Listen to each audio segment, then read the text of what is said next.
Lani sem že testiral novo Hondo CR-V. Vidite jo lahko na teh posnetkih, kako se brez težav spopada z makadamom.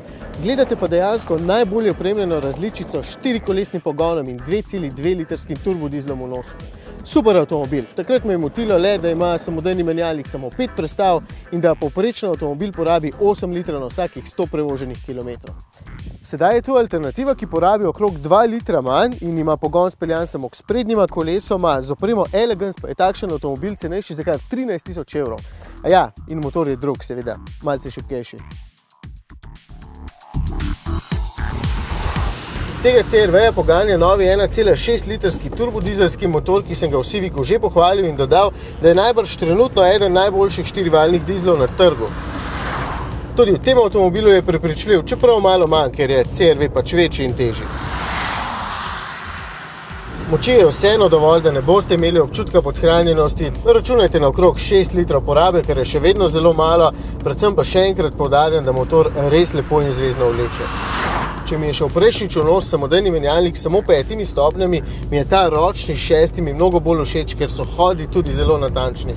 In spet moram dodati, da je položaj za volanom idealen, z ročico tik ob meni, z velikimi ogledali in s pregledno armaturno ploščo.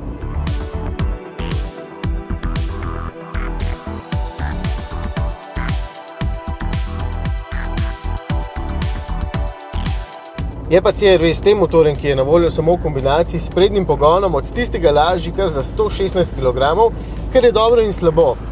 Dobro, ker je nekoliko okretnejši in lahkotnejši, prav nič me med vožnjo ne opominja, da je avtomobil velik in to mi je všeč.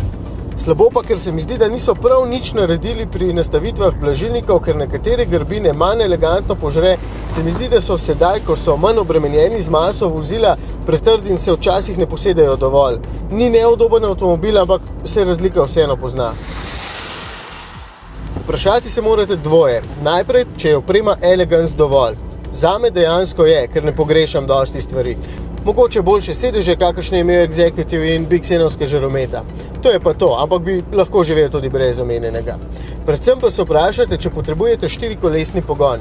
Recimo, če boste vlekli kakšno počitniško prikolico, za resen teren pa itak raje izberite Subaruja.